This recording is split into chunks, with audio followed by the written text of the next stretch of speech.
bilərsiniz, yaxınlaşa bilərsiniz və çox hörmətli Sadğuruya sualınızı ünvanlaya bilərsiniz. I would like to ask, meaning the soul is important, I do understand, but overall in the world the situation is kind of struggling, everything.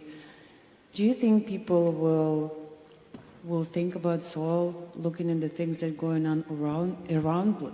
Like for me personally, it was a wake-up. I do understand it has like so much meaning, is important, but from all the things that happened till now, this like, oh my God. Happened where? I'm sorry, I didn't get that question. Like coronavirus, the world wars that happens, the economical issues. See, I got it. See, coronavirus unfortunately took over 6 million lives in the world. But I want you to understand,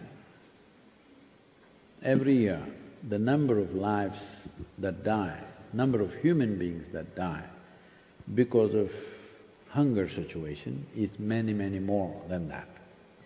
Number of children who die of malnourishment is many, many fold more than that. Number of children who are blinded because of that is many, many more. Number of children who are disabled by hunger are many, many more. Number of children who don't grow up to become full-sized adults is humongously more. All this is because of weakness in the soil. Soil has become so weak. So let us not complain about small things. When I say small things, it's unfortunate 6 million people lost their lives, yes, but we are all alive. All that could have changed in our lives. I'm not saying this from a position of comfort.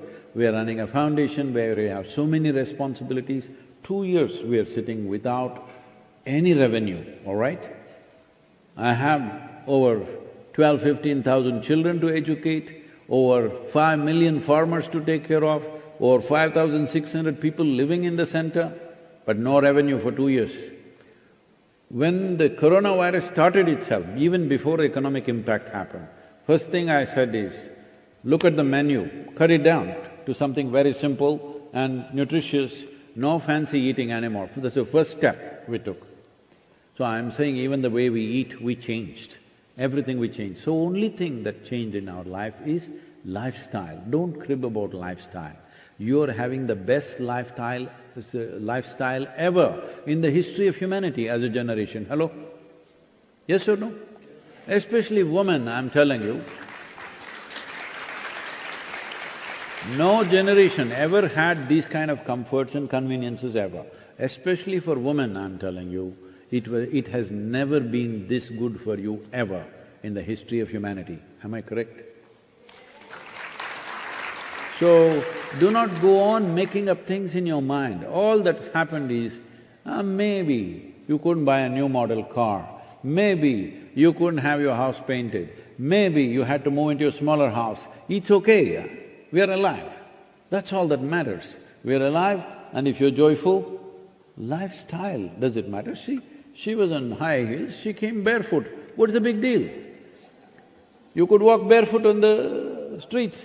What is the big deal, I'm asking you? So I'm on 2 wheels, hello, at 65, real reduction in my lifestyle. So I'm saying, do not complain about small things and miss the big point, big picture. The big picture is this: we have lived in such a way that we are making sure future generations will have no possibility to live well. I'm asking you, your children or their children, whether you have children or not, just think whosever children they are. Just imagine a world where there is 40% less food and population has risen by another billion people, which is anyway inevitably happening, all right? Just imagine that world. Do you want to put them… and how far is it? How far is 2045? Hello? How far is 2045? Before you get grey hair, you will be there. I just have to die 10 years early and I'm done, you know. This is not about me, this is not about you. We have a certain responsibility for future generations. This is intrinsic to you as a human being. This you do not know because of morality, because of religion, because of philosophy. Intrinsically as a human being, you always want your children to live better than you. Yes or no? But we are failing in that. We are taking away the foundations of their life and putting them there. This is what it means. Do not… because if you go out there, everything is green in Baku, do not go by this. Just look it up. Don't go by my words either. Just look it up in the world. Just look at the Google map. Just look at the Google map from 2003 to 2022. I'm telling you, in 25 years, in just 25 years, Earth has lost 10% of the land to desertification. It's become desert, 10% in 25 years. Where are we going? Thank you very much for your answer. Any other question? Başka bir soru.